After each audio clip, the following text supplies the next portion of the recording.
Because we're jumping right into it. Oh, great. Should have checked. It looks like I don't have...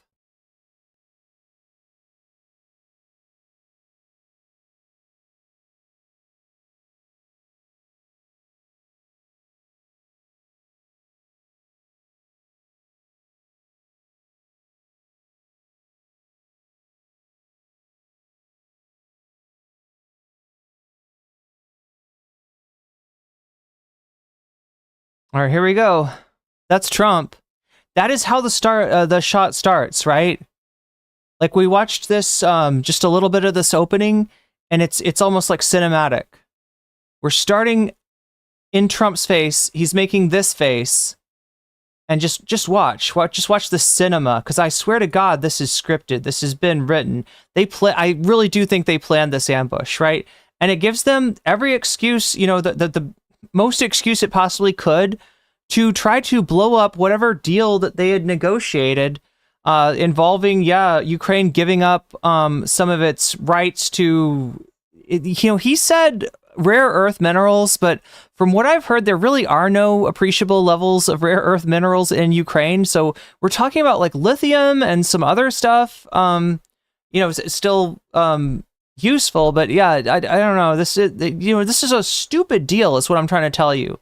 Like, there's no sense to this deal, and even the stuff that Trump feels like he's extracting, it's almost like they're just giving this as like a bone for him to chew on, right? But watch what happens. Watch how he turns this situation completely ugly, giving him a precedent to maybe not sign any kind of security arrangement with Ukraine and Zelensky. So, well, thank you very much. It's an honor to have President. Wait, let's see that one more time. I'm sorry, the cinematography is wild. Well, thank you very much. It's an honor. There's JD Vance. President Zelensky of Ukraine. And he's looking kind of irritated, chat. If this guy doesn't get sprayed down with Diet Coke every 2 hours, he's just not okay. He's got to have his Diet Mountain Dew. Sorry, I said Diet Coke. He's got to get sprayed down with Diet Mountain Dew every 2 hours. Otherwise, he gets a little antsy. He gets a little irritable. You can see that. You can see. Look, he's mad dogging Zelensky. This shit opens up, and JD Vance is mad dogging Zelensky. You see that? Zelensky's looking down. He's not trying to be confrontational at all. Very close. So we've actually known each other for a long time. We've been dealing with each other for a long time, and very well. We had a little negotiation spat, but that worked out great. I think for both countries. I think for the world, actually, beyond both countries. And we have something that is a very fair deal. And okay, so yeah, they look forward to getting in and digging. Important to note, they had a deal. He's trying to do the drill baby drill, but with rare earth minerals. They're not rare earth minerals, but they're some kind of mineral. So he's like, dig baby dig. Digging and working.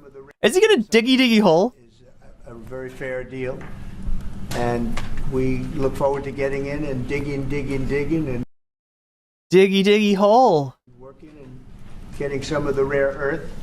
We're gonna get those rare earth minerals. They're not for Ukraine. They're for us. We're going to be inside, and it's a big commitment from the United States, and we appreciate working with you very much, and we will continue to do that. We have had some very good discussions with Russia. I spoke with President Putin, and we're always a good discussion with President Putin. More on that later. Try and bring this to a close. It's something that you want and that he wants. We have to negotiate a deal, but we've. But he's the art of the deal, so. The confines of a deal, and I think something can happen. The big thing is the number of soldiers, mostly at this point, but soldiers being killed. You're losing thousands of soldiers. On both sides, we're losing a lot of soldiers, and we want to see it stop. And we want to see the money get put to different kinds of use, like rebuilding. And we're going to be working very hard. But we've had a lot of very good conversations. I will say, until we came along, the Biden administration didn't speak to Russia whatsoever. They didn't speak to anybody. They just allowed this to continue. And I will say that I'll say in front of you. You've heard me say it 1,000 times. If I were president, this war would have never happened. We would have had a deal negotiated for you without having to go through what you've gone through. He would have told you to give up. Don't ask. Give up those blasts. You know. Yeah, that's probably true. You would have given Trump. You would have given Putin everything he wanted. But your soldiers have been unbelievably brave. We've given them great equipment, but somebody has to use the equipment. They've been unbelievably brave, and we give them great credit. This was supposed to be over very quickly, and here we are 3 years later. So I give tremendous credit to your generals and your soldiers and yourself in the sense that it's been very hard fighting, very tough fighting. They're great fighters. And you have to be very proud of them from that standpoint. But now we want to get it over with. It's enough, right? We want to get it over with. So it's an honor to have you here. Thank you very much for coming. We're going to sign the agreement at the conference in the East Room in a little while, right after lunch. And we'll be having lunch together with... Wait, Schmegly, what are you talking about? There's a 2-minute update video on this meeting. So... yeah, I'm guessing what Schmegly's talking about is the, so like the status, you know, going into this meeting was like, we've got a deal, we've negotiated it, right? These events are not for debate, usually, right? These events are for announcing a deal, for shaking hands and talking about what a great conversation that you had, even if you didn't have a good conversation, right? These are press events. And that's how this usually goes. Talk behind the scenes, come in front of the press, announce the deal. Right? But that's not what happened today. Spoiler. Spoiler, okay?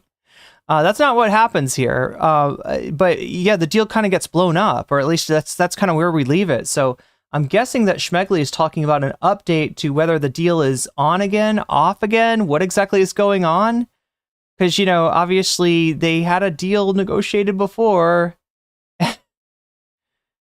And, you know, who knows? Is this a tactic for Trump to like renegotiate? Is this a deal that Trump doesn't want to sign? I guess we'll try to figure it out. We're also discussing some other things, and we appreciate everybody being here. It's somewhat of an exciting moment, but the really exciting moment is when they stop the shooting or we end up with a deal. And I think we're fairly close to getting that, and an honor to have you. And please, I'd like to say something. Yeah, thank you so much, Mr. President. Thank you for invitation. And really, I hope that this first document will be first step to real security guarantees for Ukraine, our people, our children. I really count on it. And of course, we count that America will not stop support. Really, for us, it's very important to support and to continue it. I want to discuss it with details further during our conversation, and of course, the infrastructure or security guarantees. Because for today, I understand what Europe is ready to do, and of course, I want to discuss with you what United States will be ready to do. And I really count on your strong position to stop Putin. And you said that enough with the war. I think that is very important, Ben, to say these words to Putin at the very beginning of war, because he is a killer and terrorist. But I hope that together we can stop him. But for us, it's very important to, to save our country, our values, our freedom, and democracy, and of course, no compromises with the killer about our territories. But as we look at this, what do you call it? Like a rogues gallery, yeah. As we look at these this rogues gallery of failed Republican weirdos, I want you to, notice like JD Vance acting. I think theater kid JD Vance feels like he's acting, right? He's looking at the Zelensky a little too intensely. Marco Rubio, on the other hand, is probably like, how the fuck did I get here? I hate this guy. I hate Donald Trump. He's taking the country in the wrong direction, you know, fucking over America's allies and you know, helping out somebody that I view to be reprehensible, right? Marco Rubio is in a really strange place here, right? He, of all people in the Trump administration, knows that what's going on with the United States alignment is wrong, but he can't say anything. He can't say anything except for "I resign." If he wants to, you know what I mean. If he doesn't agree, that's all he can say. Little Marco is transfixed, says B. Various. And of course, what I wanted, you know, we spoke about it by phone with you about the drones production. We have very good. Is that Hegseth? I think the best one in the world for today because of the war. Yes, and of course we need very much the air defense. You have the best air defense in the world, and really you helped us under attacks of Russians. And I want to speak how we can exchange the licenses. We're open to share the licenses of all our drones with you, of course, with the United States. And we need licenses for quick production of air defense. Even after the war, we need our nation to be calm, that we are secure. That's why we need this air shield. And of course, so one major point of contention about this whatever agreement you know, potentially gets signed. Russia wants Ukraine more or less actually pretty much demilitarized, yeah. Russia does not want Ukraine to retain stuff like air defense. Russia does not want Ukraine to, you know, retain any sort of military strength at all. And obviously, Ukraine knows that you know, whatever land they give up in the deal is probably not the end of it. Putin's probably going to want more. About this, I want to speak about the contingents. I think that France and UK already spoke to you, and we know that Europe is ready, but without the United States, they will not be ready to be as strong as we need. And the last point, last not least, about exchange, about our people and children. And you know that this crazy Russian, that they stolen 20,000 of children, Ukrainian children. They changed their names.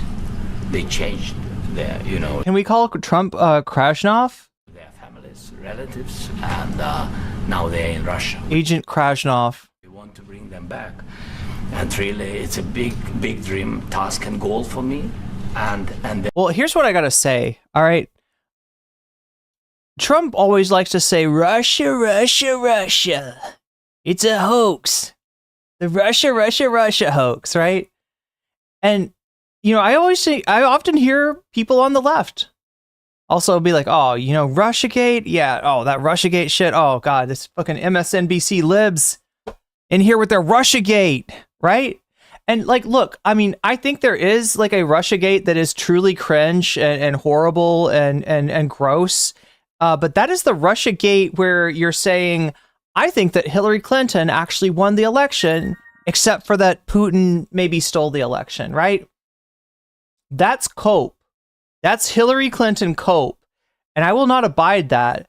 However, thinking that there is something strange between the relationship between Donald Trump and Vladimir Putin is not silly at all, right? I don't know what's going on. There's been stuff about Trump that has either panned out or has not panned out. You know, in terms of his relationship with Vladimir Putin, I don't know if we'll ever know. But we got to admit that the interaction between these two is strange, is really fucking strange. And that's my Russiagate.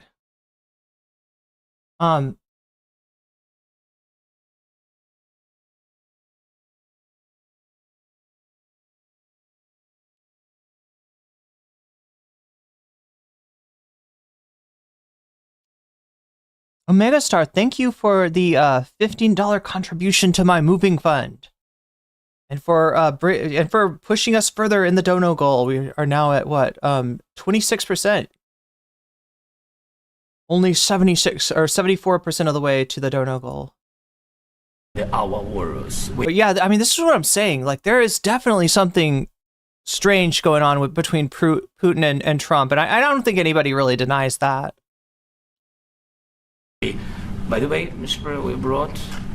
we exchanged, released more than 4,000 warriors from Russian prison, but there are thousands more in the prison. I wanted to share with you some images. How it's just can I now? Yeah, please. Some minute, 1 minute, 1 minute. I just you to understand. Doesn't the fact that the Rus come from Kiev give Ukraine claim to Russia? The Kievan Rus? In what circumstances, in what situation they are, and what the attitude of Russia to our prisoners. That guys, just you before and after. And you see before and after, just you to understand. Now thousands of such guys, ladies and men, there, and that, so they don't eat, they beat them, and they, so they do a lot of, bad things. So out of, even during the war. There's also been a kind of strange thing of Ukraine that, like, ever since October 7th happened, there's been like a startling difference in the way that Israel gets treated, asking for aid from the US, asking for weapons from the US, versus Ukraine. There's been a very disconcerting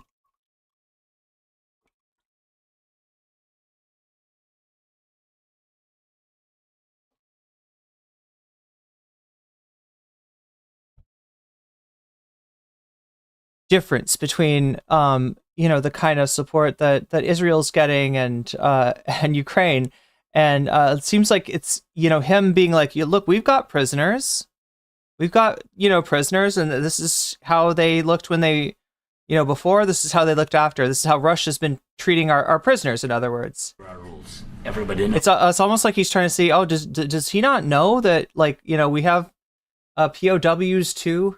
There are rules during the war. So the Kievan Rus, yeah. They don't have any rules. You see that 50, 60 kilograms left, and a lot of such things. And I didn't want to show you what the changes with images of children, because I will share with you.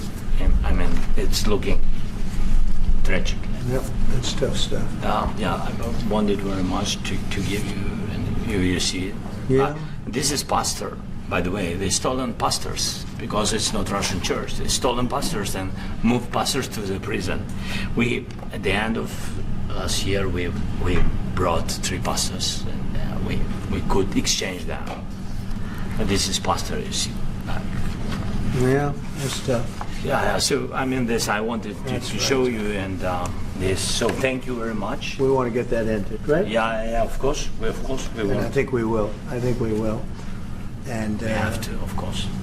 Do you have any questions, please? Mr. President, Mr. President. Thank you, Mr. President.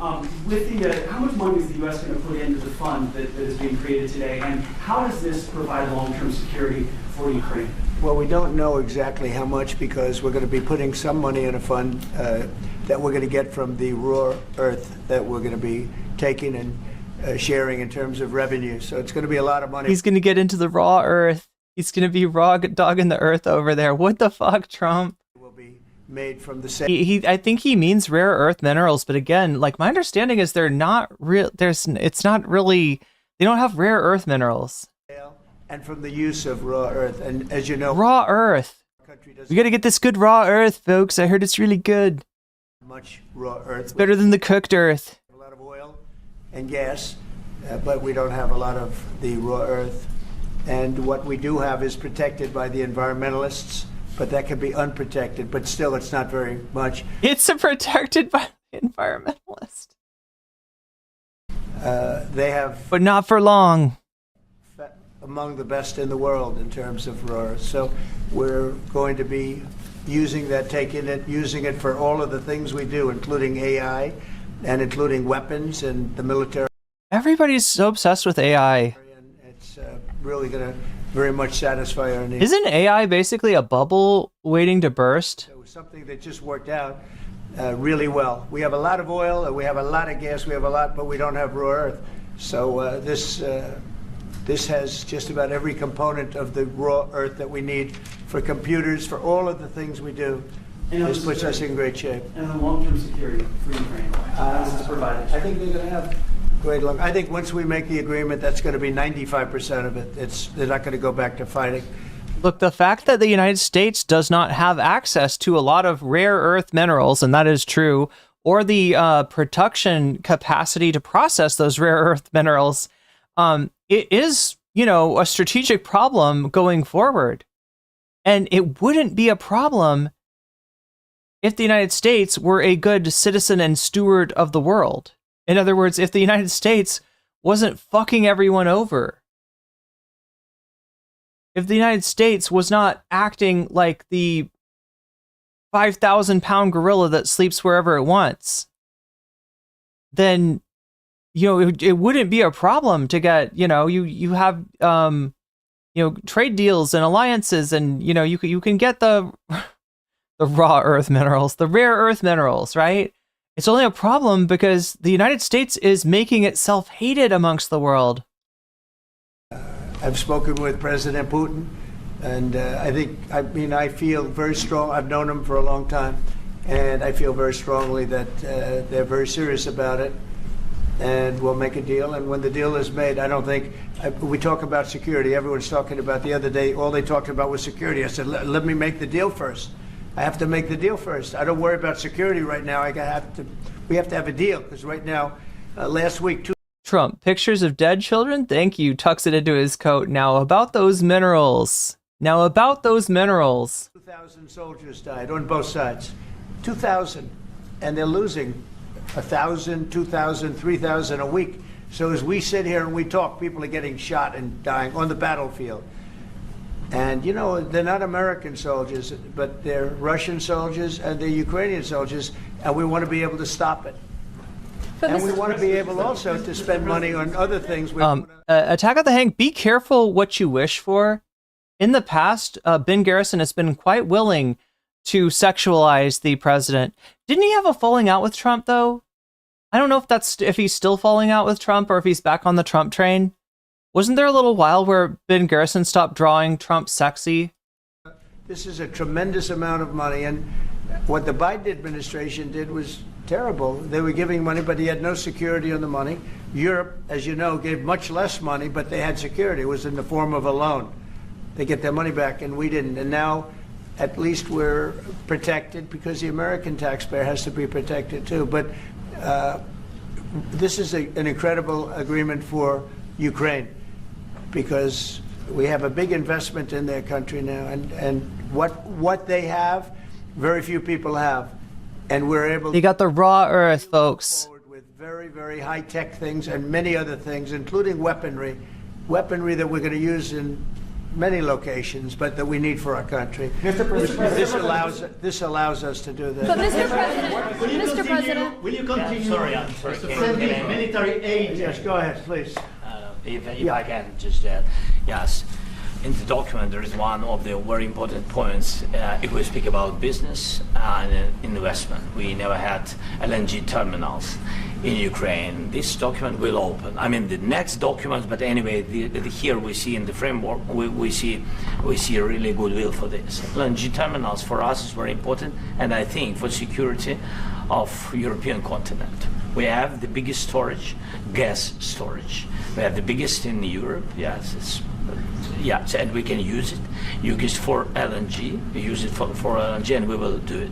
And really, we can help Europe, because Europe really helped. President Trump said that they made less support, but they have our friends, and they are our very supportive partners. They really gave a lot, Mr. President. They did. They gave a lot, but they gave much less. No. Much less. Oh no. Here we go. No. Look at JD Vance. No. Like, how did anybody think this guy is going to be really likable? Maybe that was I don't know. But Mr. President, and President Zelensky. Yeah, please. Mr. President Trump, you have repeatedly called the deal with Ukraine as a historical one. And as a President of the United States, you make historical decisions in other issues which affect America and other world. So what place in the world history do you want to take? And do you associate yourself with any famous historical figures? Yeah, I'd say George Washington, Abraham Lincoln. I would say I'm far superior to George Washington and Abraham. Benito Mussolini, Now, you know I'm only kidding, right? Francesco Franco. Because when I say that, the fake news is going to go wild. They're going to say he considers himself to be better than Washington. But you never know. You never know. He's already basically said that he's better than he like flexed on Martin Luther King, right? When he talked about his crowd size on January 6th, right? He bragged that it was like it was more people than Martin Luther King Jr. got. I don't compare myself to anybody. I'm here to do a job. We've had a great 35 days or whatever it might be, a month, a little more than a month. We've accomplished tremendous amounts. Not only this would be a very great achievement if we could get the war stopped and get them back to normalization. I think that's going to happen. We've had very good talks on both sides, as you know. But I think we've done a very good job, just generally. If you look at all of the things we've done in 30 days, they're saying there's never been a opening for a president. The first month, there's never been a first month like we've had. And this is one of the very important. This is a weird thing to say when you have, yeah, that's right. There's never been multiple constitutional crises that occurred within the first month. That's true. This to me is one of Marco knows. This guy gets it. The most important things, because we have tremendous death taking place as we speak, and I don't want to have that. You know, think of the parents, whether they're in Russia or Ukraine, think of the parents of all these people being killed needlessly. They came to our territory. Should have never started. This would have, if I were president, this would have never started. Mr. President Trump, Will you President Trump. continue sending military aid to Ukraine after the U.S. signs this agreement with Ukraine? Yeah, we're And the going to be question continuing. To President Zelensky, do you feel like the U.S. is on your side, that President Trump is on your side? He can't answer that question. We do understand this, right? Like, he is relying on At this moment. But What do you think? he wants to know, do you think that, sort of a stupid question. I guess we wouldn't be here if I wasn't. But, he's translating for Zelensky now. I think that the United States on our side from the very beginning of occupation, and I think that President Trump on our side, and of course. I mean, he's right. It's a silly question in that he can't answer it honestly, especially not with like Trump sitting right there next to him. But I'm sure that the United States President will not stop support. This is crucial for us. It's important for us. Yes.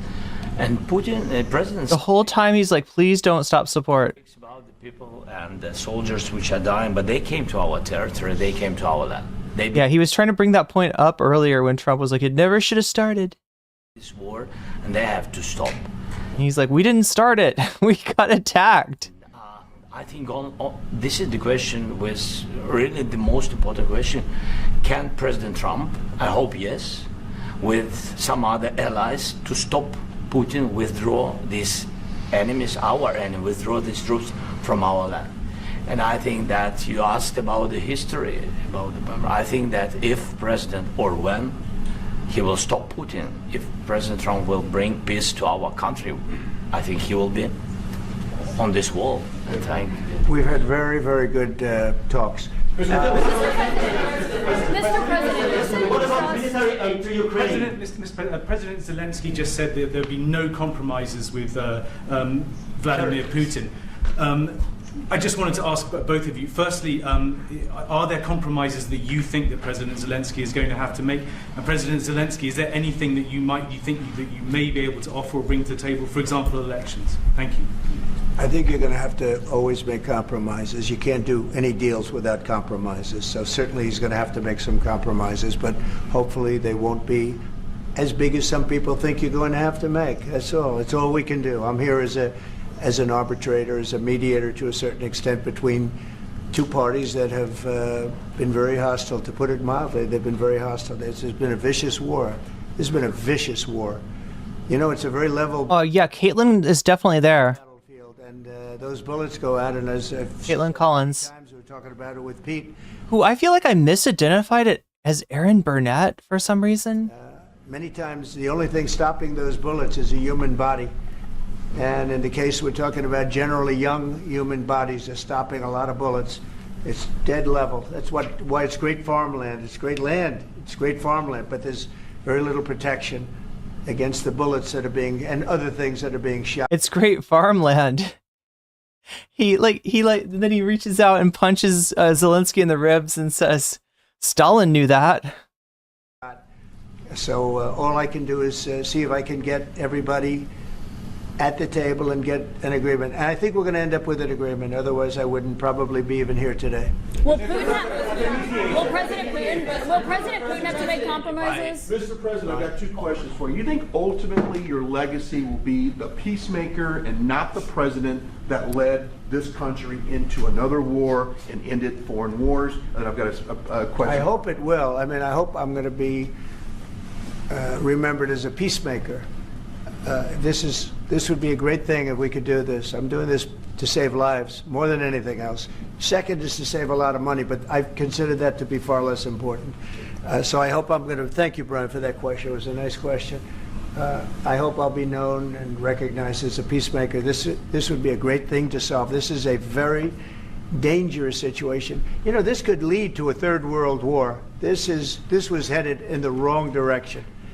If this election... Okay, I gotta say, all right? If supporting a country that Russia's at war with, arming a country that Russia's at war with, destroying a natural gas pipeline of a country of Russia, if arming them with drones, with missile defense, with like anti-aircraft, with HIMARS, with who knows what else, right?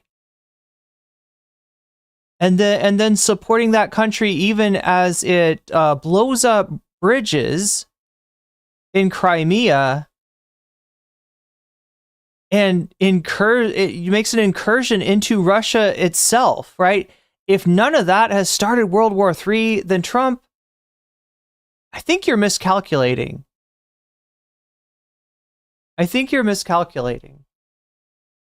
Like, there's a lot of lines that have been crossed, is what I'm saying, chat. There's a lot of lines, a lot of potential red lines for, you know, even just Russia using tactical nukes, possibly, right? There's a lot of these lines that have been crossed, and I think if it was going to happen, it would have happened. I mean, obviously World War III is nothing to fuck with, but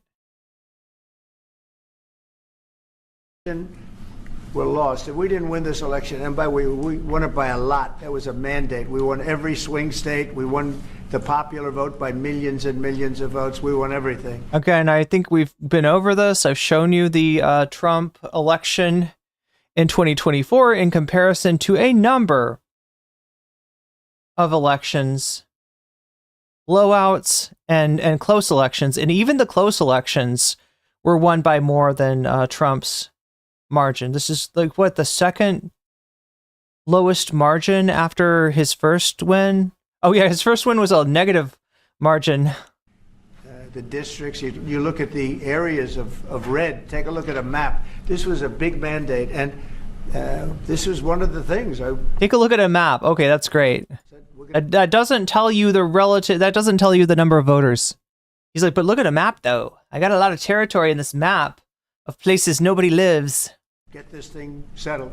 If we didn't win, I think this could have very well ended up in a third world war, and that would not have been a good situation. What was your second And question? my second question for President Zelensky: why don't you wear a suit? Oh, here we go. Who is this asshole? Who is this piece of shit? Do we know who this is? Can somebody tell me who this is? Is this like an OAN guy?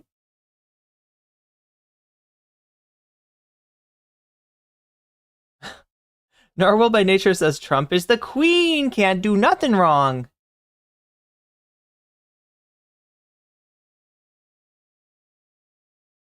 Let's be real, we knew Trump would never release the unredacted information about Epstein, if at all, considering that Trump was on the Lolita Express and was close to him.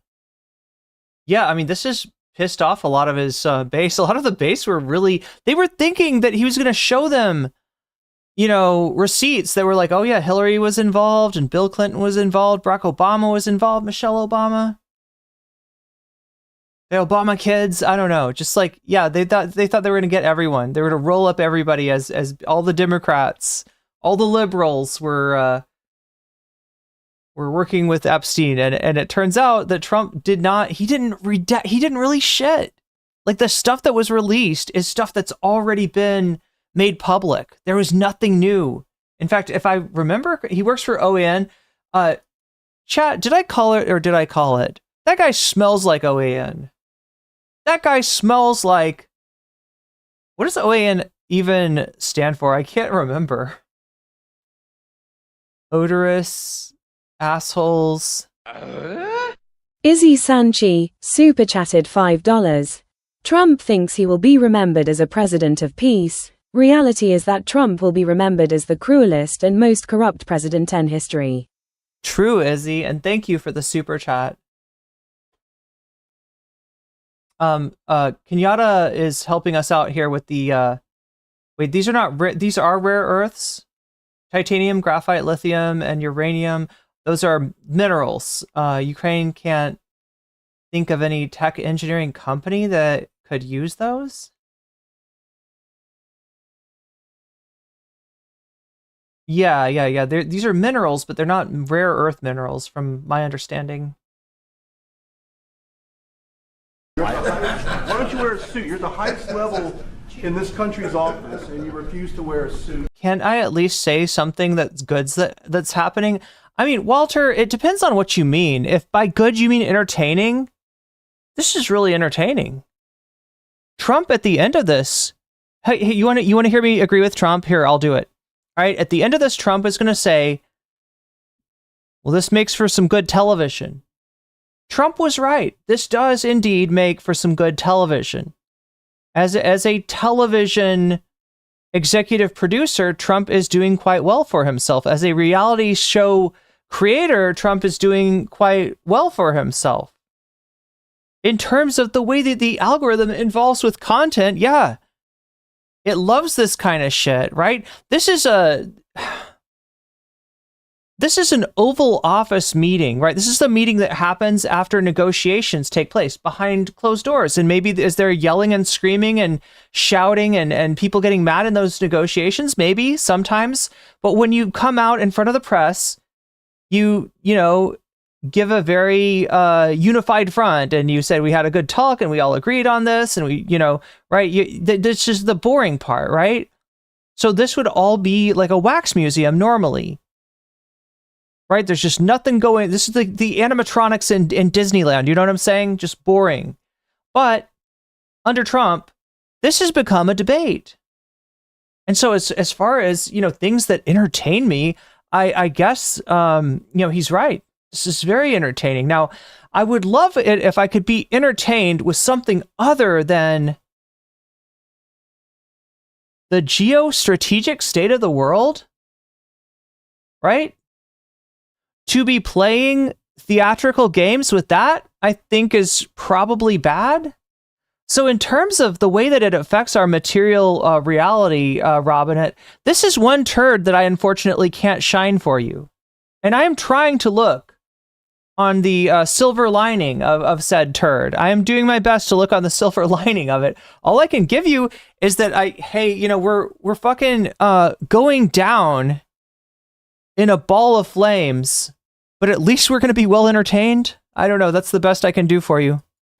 Just want to see if you do own a suit. Yeah, problem. Do you own a suit? Why aren't you wearing a suit? We're all wearing suits, sir. This is what serious people wear. Why are you not in a suit, sir? Do you love look at my tie. Canary yellow number 232. No, I mean, I'm seriously, this... A lot of Americans have problems with you not respecting. I don't have such. office. I will wear costume after this war will finish. Okay, now I don't know, like costume in what? It's like some German language? Does a costume mean like a blazer? I feel like costume means that in another I don't think Zelensky's like English is I'm not sure if he's understanding and you know able to say back exactly what he means here. Yes, maybe one, maybe something like yours. Yes, maybe something better. I don't know. We will see. Okay. W. Zelensky, chat. W. Zelensky. Maybe something better. In French? Yeah, it's in French. Is that in French? Did I remember? Okay. In French, maybe it's the same. Thank you, Narwhal by Nature. Maybe something cheaper than, yeah. Thank you. President. I mean, his English is good, but it feels like there's some words that he doesn't understand and like, maybe some like I do this. Okay, not that I'm like an example of some kind of brainiac or something, but you know, sometimes I will, if I know a word in one language and not in another, I'll be speaking like I can remember speaking Spanish and saying and not knowing a word and saying the German word and then being confused why when nobody knew what I was talking about. I was like, what? President Trump, you said yesterday. Thank you, President Trump. You said yesterday that you have. Are you going to send more arms to Ukraine in case? What is the deal? What is happening here, Chad? It feels like the press, like, you know, they do this whole thing where they all talk, they all try to get their question in, and then somehow, like, you know, somebody ends up like talking louder and that question gets asked. And that was going to be, I think, Aaron Burnett. But then it kind of switched to somebody else. And I'm wondering if what's happening. So if you don't know, chat, the press corps is undergoing some change, right? People that are from outlets that piss Trump off are getting, you know, kicked out of, they're losing access.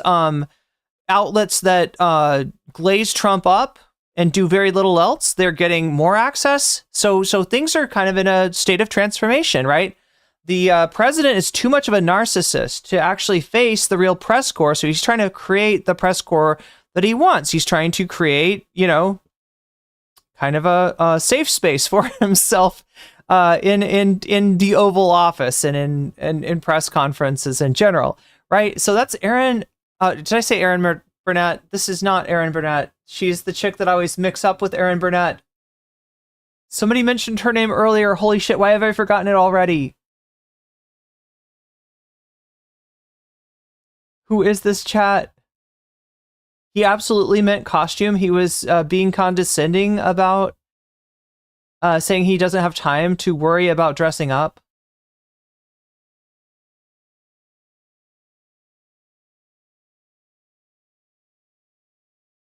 Chat, who's the woman that I always mix up with Aaron Burnett?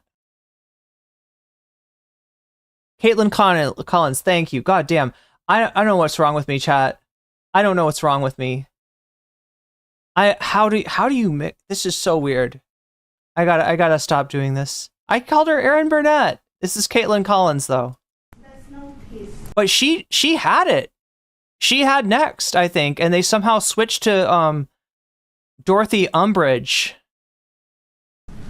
Yeah, we're gonna have arms to Ukraine. Yeah, sure. Hopefully, I won't have to. Is that Umbridge's name from I can't remember. Very much, because hopefully we're going to have it finished. We're looking forward to finishing this quickly. We're not looking forward to sending a lot of arms. We're looking forward to getting the war finished so we can do other things. But we very much appreciate the agreement because we needed what they had, and we're treating, you know, our country is now treated fairly. Biden didn't. No, Lady Badass, I need to get my cyber brain retooled. I need to go to a Ripper doc. Do that. He didn't know what the hell he was doing. This should have never happened. This should have never started. But, you know, sure, the answer is yes, but hopefully we won't have to send much. Because costume is Ukrainian for coat, for suit. I'm looking forward to getting it done quickly, very quickly. Does that mean you'll provide security guarantees, Mr. President?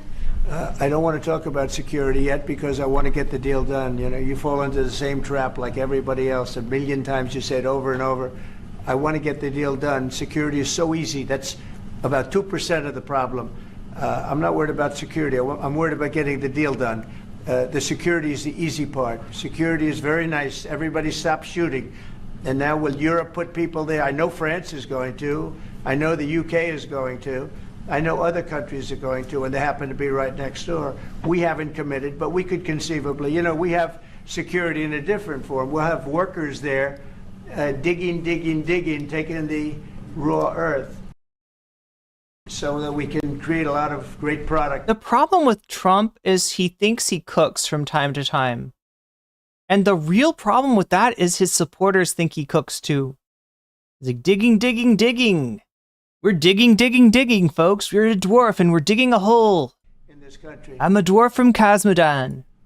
So in that sense, you have something, but we haven't determined that yet. I will say, in speaking to France and in speaking to, and they were here, as you know, last week and just the other day, they have committed to a lot of security. I don't think you're going to need much security. I think once this deal gets done, it's over. Russia's not going to want to go back, and nobody's going to want to go back. President Zelensky is shaking his head. When this deal ends, I really believe.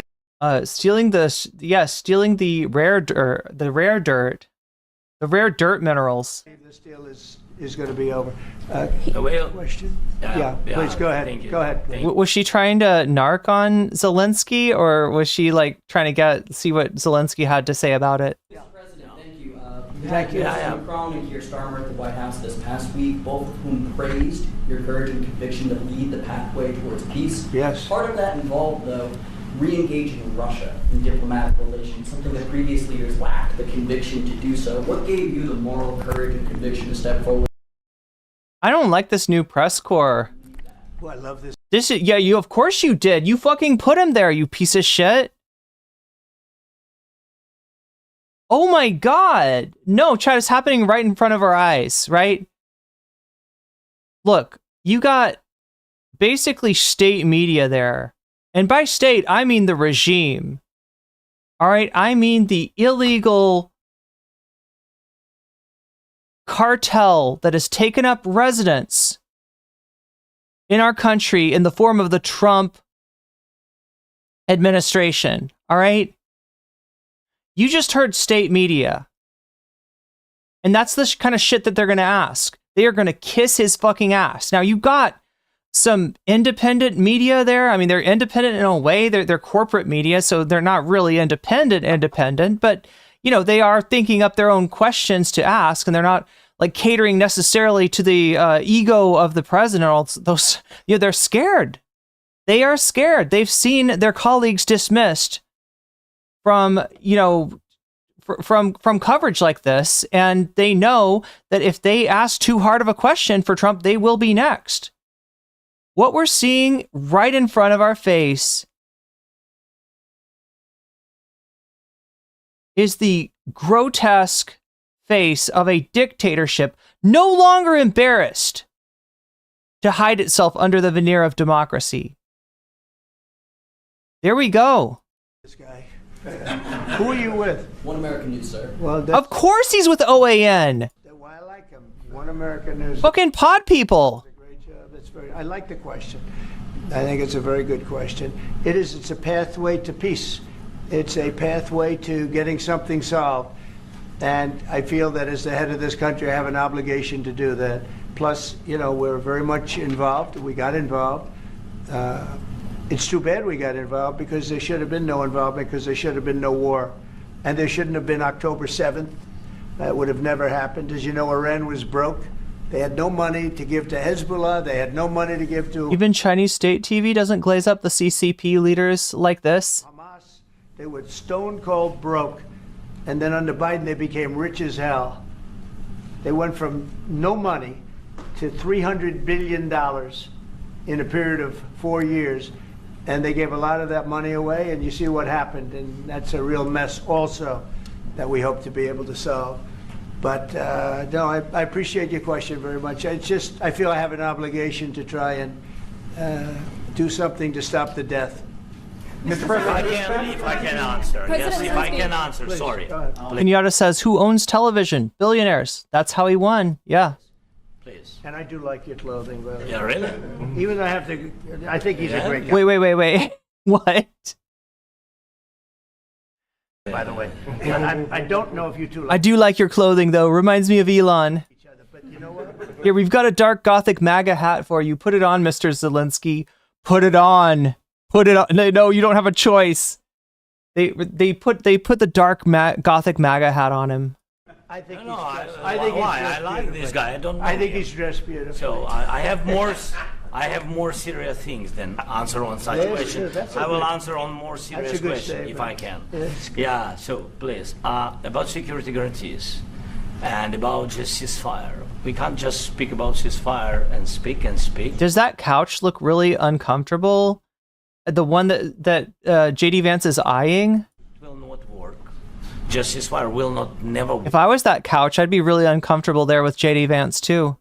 Because I'm like a president. I have this experience, and not only me. Ukraine before my presidency, from the 2014, Putin broken 25 times. Wait, the media is painting this as bad for Zelensky, sure, but he showed real strength and didn't back down. Yeah, I don't know why. You know, the cringe is not Zelensky's. The cringe is not Zelensky's. 25 times. Are they acting like it's a bad for Zelensky, as in like he was insulted, or are they acting like, oh, he really showed weakness, or he looks like a fool? Hakum, thank you for the super sticker. Thank you. He broken his own signature 25 times. He broken ceasefire. But he never broke to me. He never broke to me. No, you were the president. You were the president He during. never broke to me. In 2016, you've been the president, Mr. President. You've been the president, but he had, of course, not with you, but he had during those periods. He had conversations with our side. And we had Normandy format, you know, the France, Germany, Ukraine, and Russia. And he broken 25 times. That's why we will never accept just ceasefire. It will not work without security guarantees. Security guarantees, maybe President is right. Okay, so here's what I'm guessing. I'm intuiting. Zelensky's talking about things like security guarantees in a way that somebody that needs security guarantees but is not sure that he's going to get them would talk. And indeed, Trump's answers to the press asking about security guarantees from the United States have been evasive. So somehow I'm guessing that part has not been negotiated yet. Whatever conversation they had behind closed doors did not, include any security guarantees. And he's kind of like praying. He's like, please, I need the security guarantee. Please, Mr. Trump, let me, stroke your ego. Please, Mr. Trump, please. We need that security guarantee. About this document and other, but this document is not enough. Strong army is enough. Because his soldiers afraid, Putin's soldiers afraid of our soldiers when we're strong enough. If we are not strong... They allowed Russian state TV. Which one, Kenyatta? Was it... strong enough, if we are empty, if our storage is empty, we can't defend our land. Today, he knows that we have... all the world knows that we have meeting, yes? Why he's using ballistic? What? CNN in Spanish portrayed it as Zelensky being disrespectful and blowing up the peace deal? Oh my god. The fucking press is worse than I thought. today using ballistic. Like, chat, there's a certain part of the quote-unquote independent press that seems they want to become the state press. They want to become the Pravda. They are handing this is their audition, essentially, to to keep their, and that works even better for Trump, because then it's seamless. He doesn't have to replace everyone with pod people. He just he just, like, he brings, he gets rid of the troublemakers. He brings in OAN. He brings in, Pravda, and then the rest of the news, they get the picture. They're like, no, I want to keep my job. I want to keep my job. Only nice only nice coverage for President Trump. We want to keep our access. Now, hospital, schools. This is making it so that there's an inherent conflict of interest in covering the president like this. To be included in this press corps, you're obliged to cover him in a certain way. In other words, if you have this kind of access, you can't be independent. You have to be Pravda. And it says ballistic. So he knows that we are here and that President Trump is really have goodwill to stop this war. And you hear now the president. So why he's using? So he doesn't want to stop. He doesn't want. But I hope that we will do it. Really, we'll do it. Security, when we speak about security guarantees, when the Europeans are ready for contingents, they need USA backstop. If there will not be United States, we will not never have any contingents, strong contingents from the Europeans, because they don't want to divide alliance connection between the United States as the main and strongest ally and Europeans. And this is crucial, this is important. That's what we want to speak about very much. This is very important. And air defense. So air defense, really, we have big deficit with all the systems, and we need to provide this. We need it very much. Otherwise, Putin will never stop, and will go further and further. He doesn't want. He hates us. It's not about me. He hates Ukrainians. He thinks that we are not a nation. He thinks, and he shared these thoughts. I think maybe with your team also. I don't know, but with all the Europeans, in media, official and not, he always said that there is no such country, such nation, such language, and such life like Ukrainian. No, he really doesn't respect all the Ukrainians, and he wants to destroy us. And you are right, Mr. President. That's 2%. Yeah, Freedom, that sounds about right. The last time Trump went into unfriendly territory with the media was the Black Journalist Conference, and that was unfriendly from one of the reporters there, but not from. There was one that was kind of. There was one that was a little bit hostile. There's one that was very friendly to Trump. I think maybe even worked for Fox, and then there was one that was kind of in the middle. Document, maybe other documents. It's a very good start, very good, but it will not enough to stop this person. Should Russia pay to rebuild Ukraine? Mr. President, under these... Should Russia pay to rebuild Ukraine? They have to pay. This is the rule. This is the rule of the war. This is the rule of the war. During all the centuries, all the history, this is the rule of the war. Who began, those pay. Do you agree, This President is the rule. Trump? Putin began this war. He has to pay all money for innovation. He has to pay. Of course, some Russian assets, what we have in Europe, about 300 billion, we can use them. We can use for innovation and buy military support from the United States also. We can do it, but it's not enough. It's not enough. Because I wanted to know. Wait 1 second. I asked this question that you didn't like because I wanted to know if you want to position yourself in the middle between Russia and Ukraine, or on the Ukraine side. I'm in the middle. I want to solve this thing. I'm for both. I want to get it solved, and it's wonderful to speak badly about somebody else, but I want to get it solved. If we can solve it, great. If we can't solve it, they're going to have to fight it out, and who knows what's going to happen. But I want to see it get solved. May I follow up? One more question about U.S. troops in Europe. After Russian invasion of Ukraine, your predecessor sent additional troops to Eastern Europe, including Poland, my country. Yeah. Are you committed to keeping these troops on the eastern flank of NATO in the future? I'm very committed to Poland. I think Poland has really stepped up and done a great job for NATO. They, as you know, they paid more than they had to. They are one of the finest groups of people I've ever known. I'm very committed to Poland. What about Baltics? Poland's in a tough neighborhood, you know. What about the Baltics?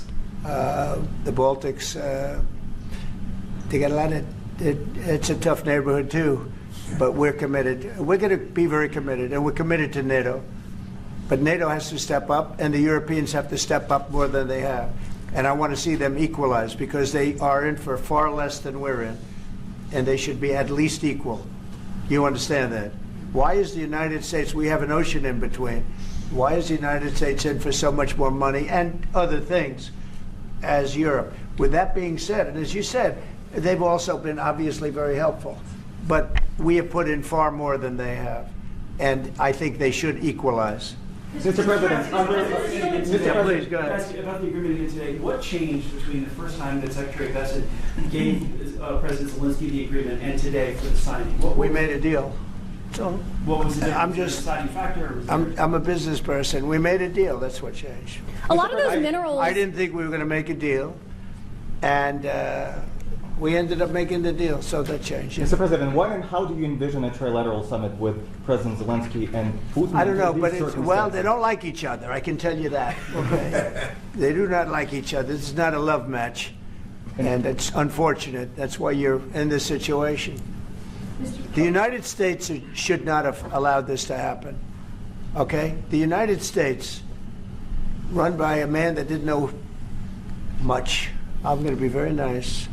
Run by an incompetent person, very incompetent person, should never have allowed this to happen. I've stopped wars. I've stopped many wars. My people will tell you, I stopped wars that nobody ever heard about. I stopped wars before they ever started. You can look at some of, I could give you a lot of nations that would tell you right now. That Yeah. You go around, you hang around the White House late at night, and you're like, Trump, what are you doing? It's like stopping wars.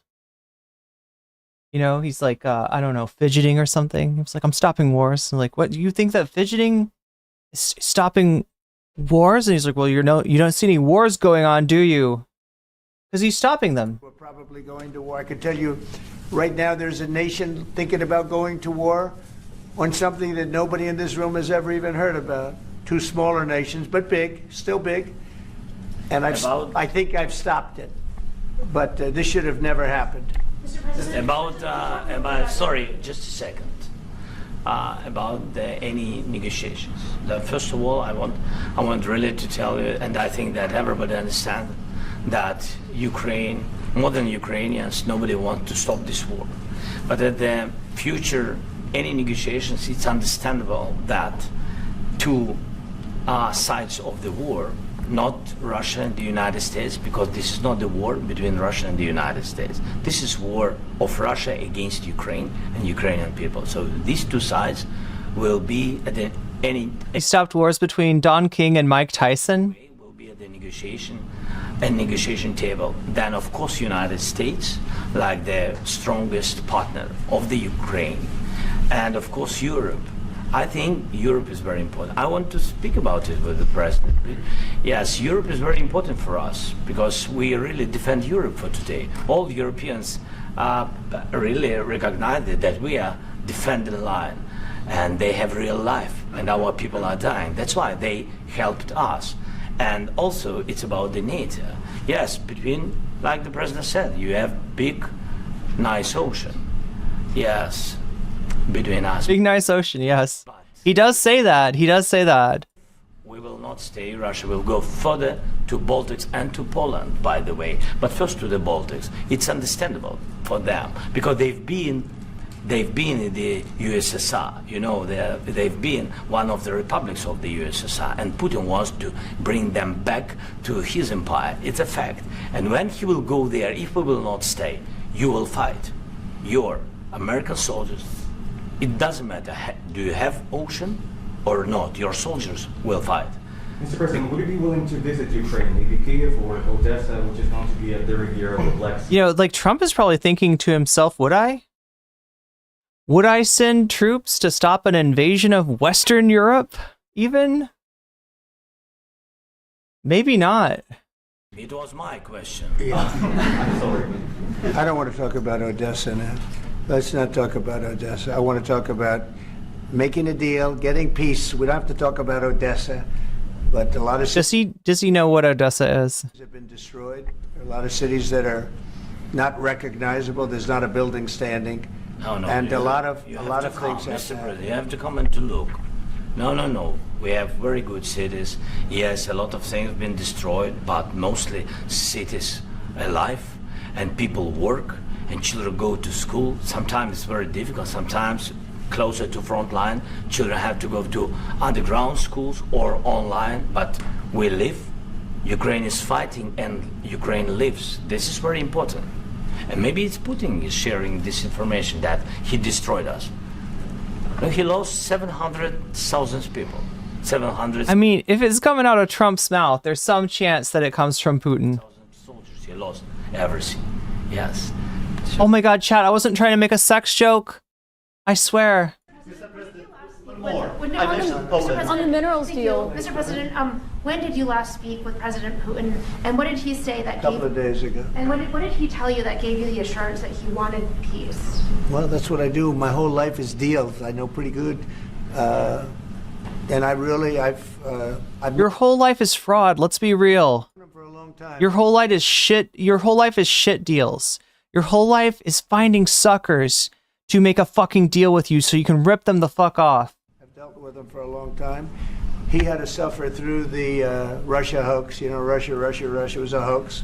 It was all Biden. It was nothing to Poor Putin. He had to suffer through the Russian hoax. Wait, it was all Biden? do with him. So Wait, Biden corrupted Trump, not Putin? he had to suffer through that, and he was able to do that. I think that he wants to make a deal, and he'd like to see it end. That's all I do. That's what I do. My whole life, that's what I do is make deals. And I'm in the middle of a mess because this is a real. All right, we just got to go back a little bit. It was all Biden. It was nothing to do with him. So he had to suffer through that, and he was able to do that through the Russia hoax. You know, Russia. And I've known him for a long time. I've dealt with him for a long time. He had to suffer through the Russia hoax. You know, Russia was a hoax. It was all Biden. It was nothing to do with him. I thought the Russia hoax had to do with Hillary Clinton. When he says, yeah, Russia hoax, does he mean the theory that Putin helped him steal the election? Is that what he means? Because, I mean, yeah, that was, you know, I don't know about hoax, but it was a weird conspiracy theory. But, you know, he had that phone call where he tried to get the president of Ukraine to dig up dirt on Biden for him. He must be talking about the perfect phone call, chat. You know the perfect phone call? He made the most perfect phone call ever. Even the president of Ukraine said that it was perfect. But he was basically trying to blackmail the president of Ukraine to, you know, give him some bullshit on Biden that didn't exist in exchange for them, you know, continuing to. I think there was some support that he withheld from Ukraine, but that was not a hoax. That happened. That 100% happened. And whether it was because that's what you know, Putin wanted him to do or whatever is not the issue. It's not about Putin. It's about Trump. And he was impeached for it. So he had to suffer through that, and he was able to do that. I think that he wants to make a deal, and he'd like to see it end. That's all I do. That's what I do. My whole life, that's what I do is make deals. And I'm in the middle of a mess because this is a real mess. It's a very dangerous one.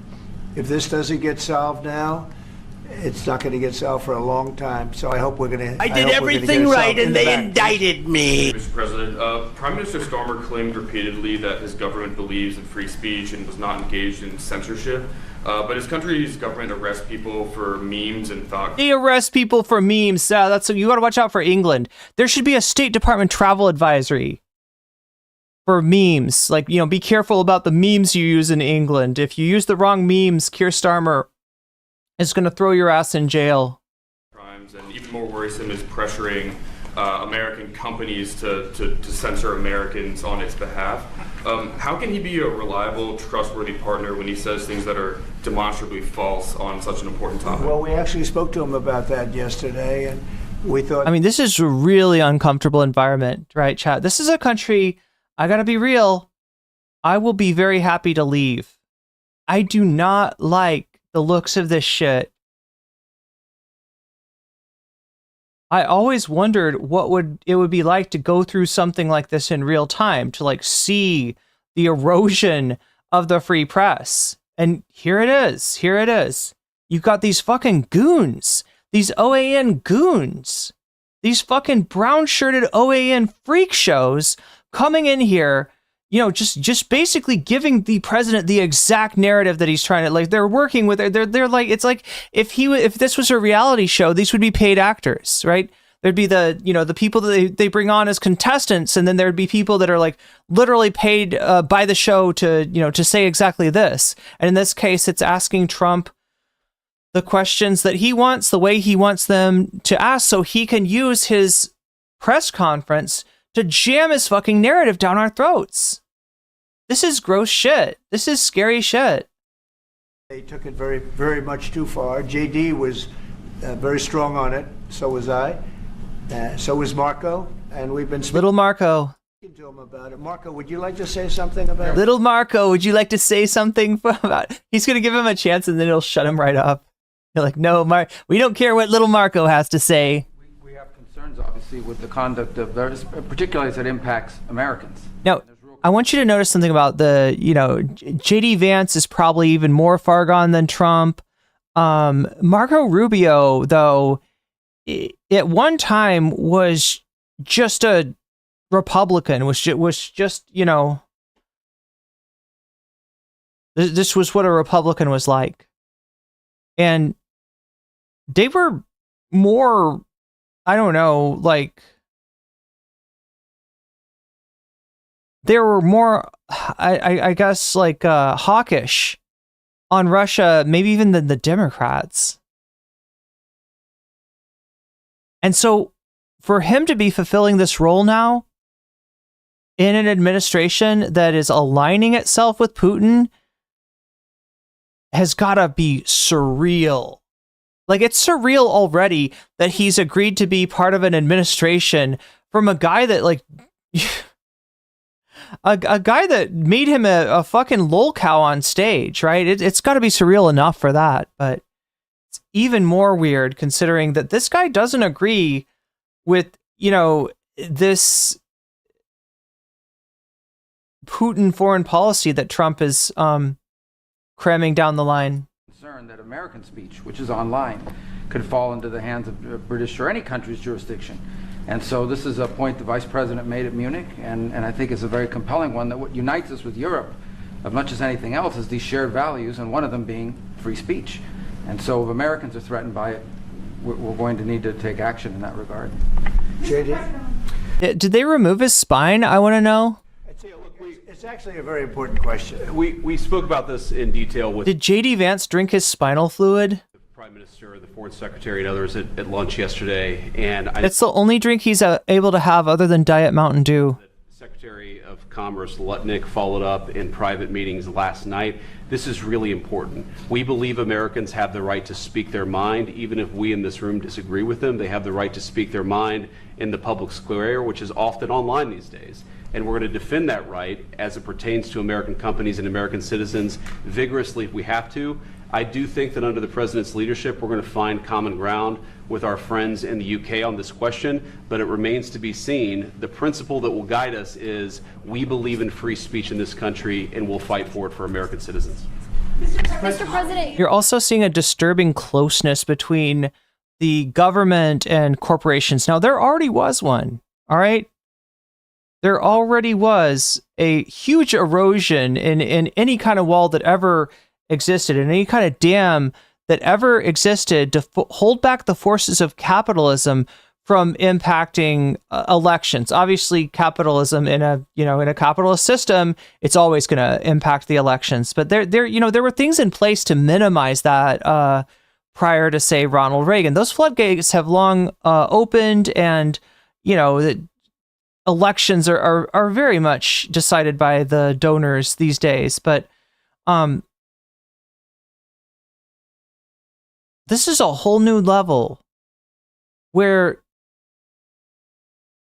Twitter wants to violate European laws, right? Twitter wants to run its platform the way that it runs its platform because it's Elon Musk and, he's a piece of shit. And Europe is like, okay, well, fine, but you can't sell your app over here. You can't, we won't take that app, right? That we have laws. You got to follow those laws. Your app's not following the law. We won't let you sell the app. And you got the United States being like, oh, they think they're not going to sell the app though. Well, we'll fucking put the screws on them, won't we? We'll use all our influence as the United States, right? Fuck soft power. We're not doing that anymore. We'll use hard power to compel them to do what our companies want. And that's not that new for the United States, right? I mean, this is what happens whenever the United States coups some usually South American government because the business leaders from American businesses that operate in the area don't like the president that they've just elected, right? This isn't that new, but I guess doing it to Europe is kind of new. Mr. President, oil and gas component to the deal, is it all critical? A little bit. We'll see. On LNG? But we're not really looking for that so much. We got a lot. We have more than anybody in the world, by far. So no, we're not talking about it too much, but a little bit. I think it affects also, but for the most part, no. And sir, is there any agreement from Ukraine to purchase U.S. LNG as part of the deal? Or What's going on with Caitlin Collins there? Did you catch that back and forth? On LNG? But we're not really looking for that so much. We got a lot. We have more than anybody in the world, by far. So no, we're not talking about it too much, but a little bit. I think it affects also, but for the most part, no. And sir, is there any agreement from Ukraine to purchase U.S. LNG? Well, I can't hear what she's saying. What's she saying? Sorry. For the most part, no. And sir, is there any agreement from Ukraine to purchase U.S. LNG as part of the deal? Or Okay, I can't tell what was said, but I think that he was trying to hand her the question next, but instead the person that asked the previous question asked another. No. We don't need that. Some of those minerals are in the east, Mr. President. You just mentioned that you'd spoken to Vladimir Putin a couple of days ago. Just to be clear, that's a new call, not the one that you were I've spoken to him on numerous occasions. Okay. And how was the latest call? What did you discuss? How did it go? Are you serious with that question? I am. I'd love to know. It went well. I think we're going to have a deal. On the minerals deal, Mr. President, some of those minerals are in the east of Ukraine, not far from the front lines and in areas that Russia has occupied. Will you direct President Putin to withdraw his forces from those areas if there's U.S. interest there? Well, we'll take a look at the time. We have a lot of area. It's a very big area we're talking about. So take a look. I think the answer is no. Study that and I'll see. No, Putin will keep all that territory and probably get more. Who would protect those minerals if they are U.S. interest? Would that be Ukrainian They'll forces, be European forces? The agreement forces? will protect them. U.S. The forces? Agreement, yeah, we're signing an agreement. Right, but what if Russia tries to invade or there's Russian aggression in those spots? What will I you do just told then? you, I don't think that's going to happen. And if Wait, is there a deal from Ukraine to purchase U.S. energy? that were going to happen, I wouldn't make a deal. If I thought Not that I know of. that was going to happen, I wouldn't make a deal. Some people may wonder why They ought to focus on CNN on survival, not Like, chat, the deal, as far as I know, is like in flux, right? They had a deal coming out of their negotiation, right? They had an arrangement. Peaceful up here, but now there are freaking communist invading radicals. This press conference was to announce the agreement, and this is a very normal thing. It's there's no conflict usually. It's just two world leaders saying, "Hey, we did this thing, cool," right? In this case, it seems to blow up. during this press conference. It seems that the Trump's like feelings are hurt, but it really looks like he's kind of staged this event. It really looks like he's basically staged an ambush for Zelensky in order to have the pretext to blow up the deal that he's made. So he's turning something that's usually very predictable and very boring into, a wrestling promo. Asking me these ridiculous questions. Why you have confidence that Putin won't violate Focus the deal? on surviving, because CNN's got such low ratings. I don't think they're going to survive. People will ask why you have confidence Putin won't violate the deal. I already mentioned Poland. Poland was. So in other words, as far as what's in the deal and what's not, if there's something about buying U.S. energy in the deal, I don't even know if the deal is on anymore. Somebody said there was a 2-minute video that gave the update on the latest. The latest, where the deal's at now. Because, it's the kind of thing where they had a deal, they came out to talk about the deal, to introduce the deal, and Trump was like, no deal, the deal's off, right? And that doesn't mean that that's the end of the story, right? They could easily, there would be some discussion behind the scenes, and maybe the deal is renegotiated, maybe the deal is, they agree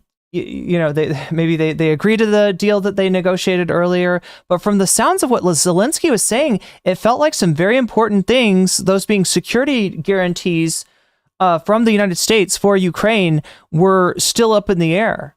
The way that Zelensky, I just pulled a Biden there, right? I just called him Putin. The way that Zelensky talked about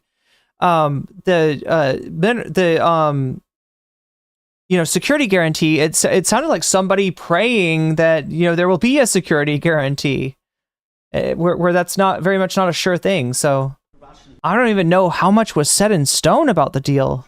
For decades after the Second World War, when I was a kid, I looked at the United States not only as a most powerful country, richest country in the world, the country that has great music, great movies, great muscle cars, but also as a force for good.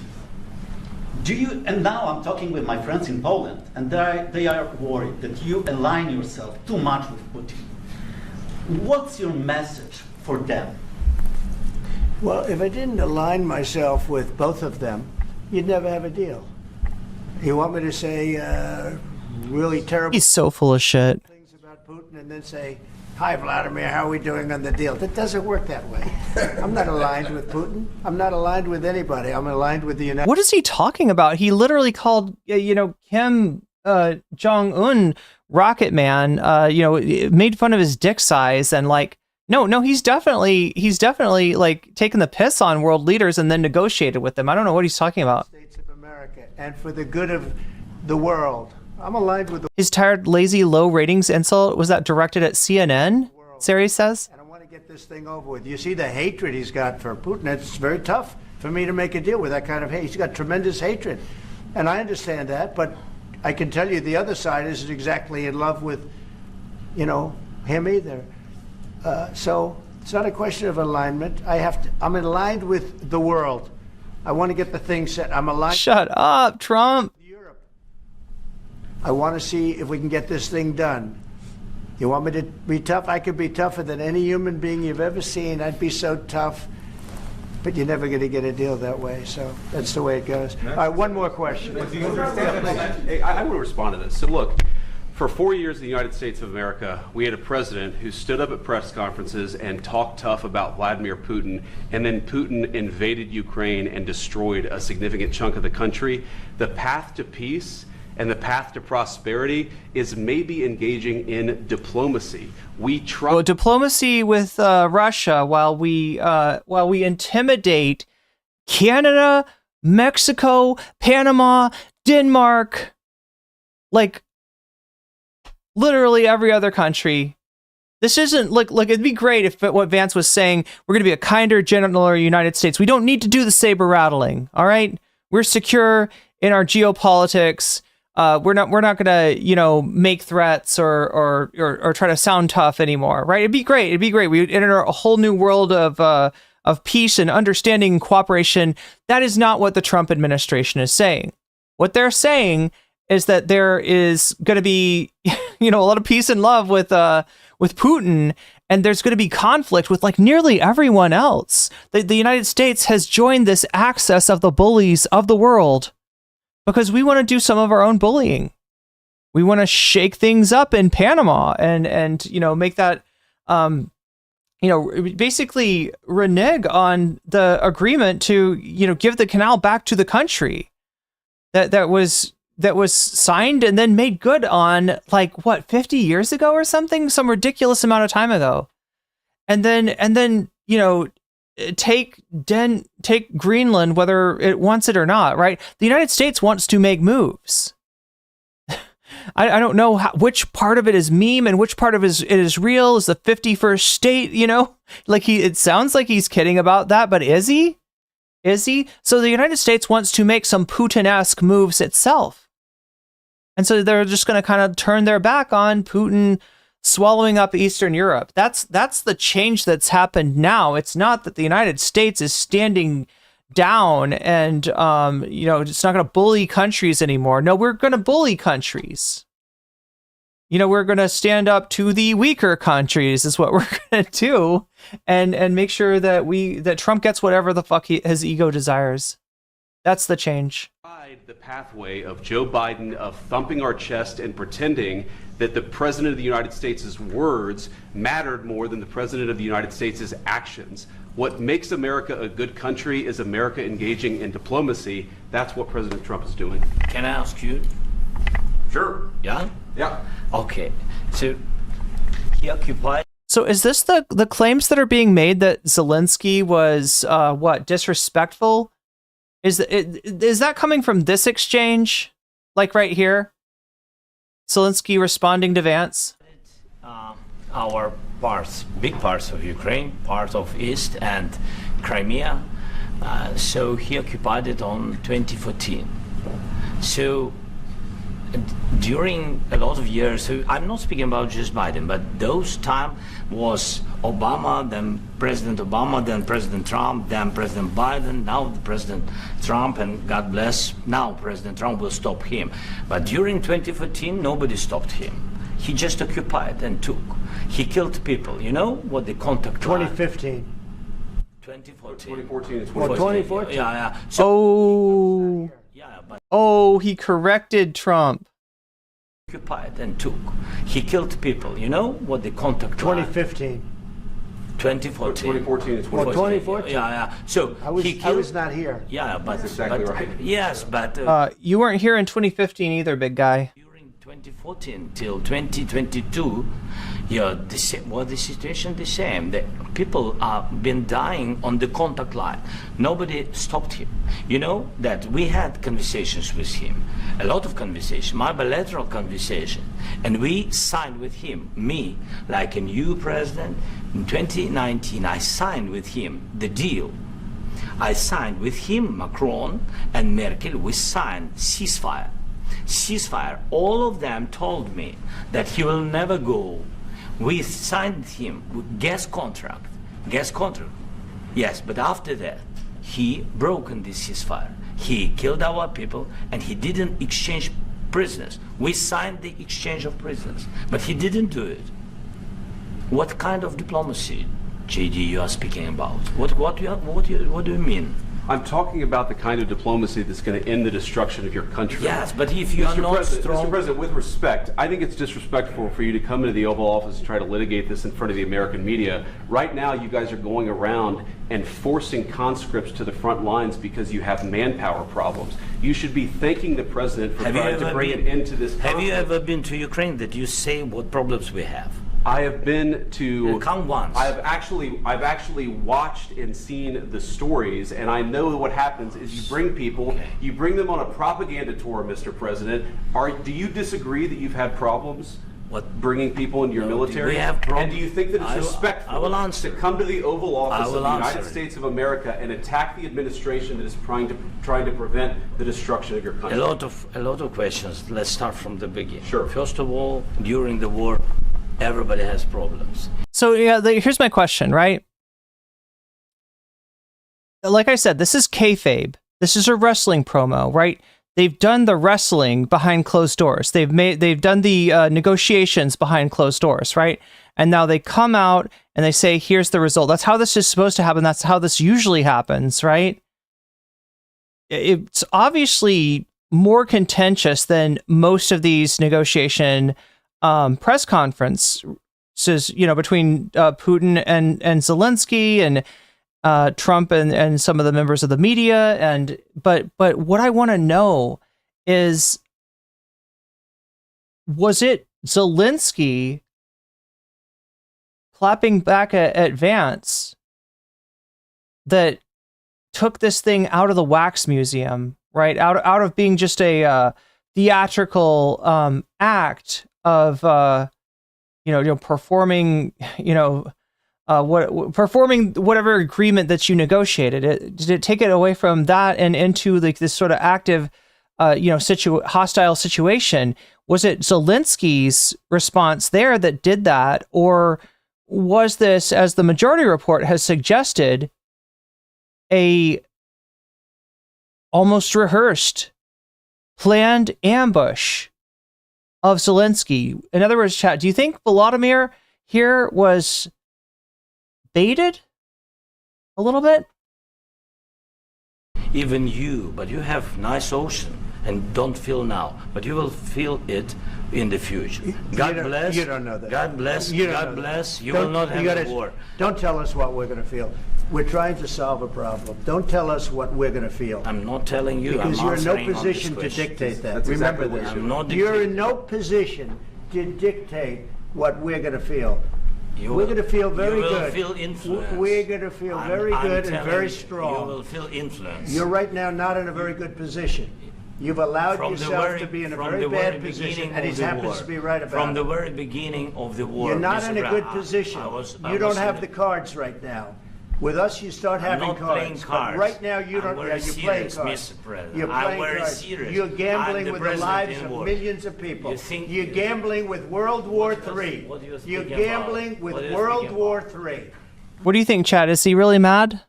His face is turning a little bit more orange than usual. And what you're doing is very disrespectful. Wait, they think this was a setup to ambush Zelensky? To the country. Oh, the not right-wing outlets, yeah. That's with back all to you. respect to you, Far more than a lot of people said they respect. should have. Have you said thank you once this A lot entire of meeting? times. No, in this entire Did you say thank you once? Did you say please and thank you? You know that those are good manners. Those are good manners, sir, when you say please and thank you. And you be respectful and you wear a suit. You've done none of these things, sir. You are rude. meeting, you said thank Even you. today. You went to Pennsylvania and campaigned for the opposition in October. Offer some words of appreciation for the.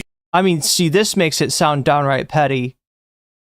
I don't know, chat. Like, from my view, I don't know how the optics are going out to most of America, but that right there, he shouldn't have said that. He should, if he felt like that, he shouldn't have said it, right? Because now it's like, oh my God, you met with Kamala Harris? Is that what he's talking about? United States of America and the president who's trying to save your country. Please, you think that if you will speak very loudly about the war, you He's can... not speaking loudly. He's not Yeah. speaking loudly. Your country is Can I- in big can- trouble. can I Wait a answer? minute. No, Can you've I done a lot answer? of talking.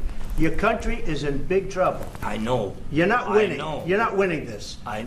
You have a damn good chance of we are coming out staying, okay because of Mr. us. President, we are staying in our country, staying strong from the very beginning of the war. We've been alone, and we are thankful. I said thanks You haven't in been this alone. cabinet, You and haven't not been only alone. in this cabinet. We gave you, through I this said stupid president, $350 billion. You voted we gave for you your military equipment. You and you voted men for are your brave, president. but they had to use our military. What about if, West if Virginia? you didn't You have our invited military me- equipment, You invited if me you to didn't speak. have our military equipment, this war would have been over in 2 weeks. In 3 okay? days, I heard it from Putin. In 3 days, this is something Maybe new. less. In 2 weeks, of course, yes. It's going to be a very hard thing to do business like this, I tell you. To say thank you. I said a lot of times. Oh my God. Disagreements, and let's go litigate those disagreements rather than trying to fight it out in the American media when you're wrong. We know that you're wrong. But you see, I think it's good for the American people to see what's going on. I understand, sir. I think it's very important. That's why I kept this going so long. You have to be thankful. You don't have the cards. Thankful. You're buried there. Your people are dying. You're running low on soldiers. Listen, you're running low on soldiers. It would be a damn good thing. And then you tell us, I don't want a ceasefire. I don't want a ceasefire. I want to go and I wanted this. Look, if you could get a ceasefire right now, I tell you, you take it so the bullets stop flying and your men stop getting killed. Of course, we want to stop the war. But you're saying you don't want a ceasefire? But I said to you, I want a ceasefire. With guarantees. Because you'll get a ceasefire faster than an agreement. Ask our people about ceasefire, what they think. That wasn't with me. For you what, that wasn't with me. That was with a guy named Biden, who was not a smart person. That was with Obama. It was your president. Excuse me. That was with Obama, who gave you sheets, and I gave you javelins. Yes. I gave you the javelins to take out all those tanks. Obama gave you sheets.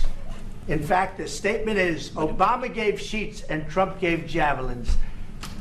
You got to be more thankful, because let me tell you, you don't have the cards. With us, you have the cards. But without us, you don't have any cards. One more question to Mr. Vice President. I'm sorry. It's going to be a tough deal to make because the attitudes have to change. Wait, they did this again. But without us, and Trump gave javelins. You got to be more thankful because let me tell you, you don't have the cards. With us, you have. All right, Biden. So Obama gave him sheets and Trump gave him. I'm assuming they're talking about javelin missiles. But without us, you don't have any cards. One more question to Mr. Vice President. I'm sorry. It's going to be a tough deal to make. Did he mean Biden, or is he? Maybe he's talking. I thought he was talking about back from 2014. Well, what is he talking about? Sheets and javelins? Because the attitudes have to change. What if Russia breaks ceasefire? What if Russia breaks peace talks? What do we do then? I understand that it's a heated conversation right now. What are you saying? She's asking, what if Russia breaks the ceasefire? What if anything? What if a bomb drops on your head right now? Was that a threat from the President of the United States? What if they broke it? Sheaths. Okay, wait, sheaths. So, is that what he's saying? What does he mean by Obama gave you sheaths? So obviously a sheath is, you put your sword in the sheath to carry your sword. It's like defense versus offense. Is a sheath defensive though? I guess. I don't know. They broke it with Biden because Biden, they didn't respect him. They didn't respect Obama. They respect me. Because you kiss his fucking ass. That's respect? Let me tell you, Putin went Kissing somebody's ass is respect? through a hell of a lot with me. He went through a phony witch hunt where they used him and Russia. You ever hear of that deal? That was a phony. That's like saying Donald Trump respects Lindsey Graham. It was a phony Hunter Biden, Joe Biden. Oh, this is the great part. All right. So he's talking about what? Russiagate? Biden, because Biden, they didn't respect him. They didn't respect Obama. They respect me. Let me tell you, Putin went through a hell of a lot with me. He went through a phony witch hunt where they Putin went through a hell of a lot with me. used him and Russia. You ever hear of that deal? That was a phony Hunter Biden, Joe Biden scam. Hillary. So yeah, I mean, like Hunter Biden, if he's talking about what I think he's talking about, which is the quote unquote perfect phone call, this is a phone call in which the president, Trump at the time, tried to hold aid to Ukraine over its head as leverage to get the president of Ukraine to give him non-existent dirt on Joe Biden. Like he thought, you want to talk about like Russia. This is UK, Burisma. They kept on trying to make this non-story a thing. And he thought that he could get, I don't know, the president of Ukraine to, attest to dirty dealings from Hunter Biden and Joe Biden. And, I mean, this is illegal. What he did, he was impeached for it. Clinton, Shifty Adam Schiff, it was a Democrat. He's still got PTSD about I shouldn't call it PTSD. He's still traumatized by being impeached. And he had to go through that. And he did go. But mostly for the ego bruise that he took. didn't end up in a war. And he went through it. He was accused of all that stuff. He had nothing to do with it. It came out of Hunter Biden's bathroom. It came out of Hunter Biden's bathroom? What the fuck is he saying there? It came out of Hunter Biden's bathroom? It came out of Hunter Biden's bedroom. Bedroom. It was disgusting. And then they Not as disgusting as that man fucking a couch, but okay. said, oh, the laptop from hell was made by Russia. The 51 agents. The whole thing was a scam. And he had to put up with that. He was being accused of all that stuff. So he's trauma bonded to Putin. All I can say is this. He might have broken deals with Obama and Bush. You gotta say Obama. That was the one funny thing that Trump ever said was Obama. And he might have broken them with Biden. He did, maybe. Maybe he didn't. I don't know what happened. But he didn't break them with me. He wants to make a deal. I don't know if you can make a deal. So what do you think? Did Trump kind of lose his shit here, or what? The problem is, I've empowered you to be a tough guy. And I don't think you'd be a tough guy without the United States. And your people are very brave. But you're either going to make a deal or we're out. And if we're out, you'll fight it out. I don't think it's going to be pretty, but you'll fight it out. But you don't have the cards. Maybe he's confusing the documents in his own bathroom? Once we sign that deal, you're in a much better position. But you're not acting at all thankful. And that's not a nice thing. I'll be honest, that's not a nice thing. All right, I think we've seen enough. What do you think? What's this negotiation going to look like? This is going to be great television, I will say that. All right, we'll see what we can. So yeah, there we go. For all you chuds in chat, here's me agreeing with President Trump. I think that was good. That was good television. It makes me nervous as fuck. It makes me sad. It's a horrible situation that we're all in, but it's definitely good television. I won't deny it. I won't deny it. I feel like there should be less damaging ways of getting good content, though. I really wish there were. Chat, if you want to watch some less damaging content with me, I'm going to give you a link right now. If you're watching along with us in shorts, hi, welcome to the stream. I stream every night around this time, sometimes slightly earlier if I can manage, though. And I am going to be streaming after this, but in kind of a different place. Why can I not pen this? Why is it not letting me pen the... Oh my god. Mods, can somebody pen that link? I don't know why. I don't know why it's not letting me do it. But that is the link to the full-scale stream, so... Davy Cliff super chatted $9.99. Oh, Bernie, give me one more chance to show you that I love you. Won't you please let me back in your heart? Oh, darling, I was blind to let you go.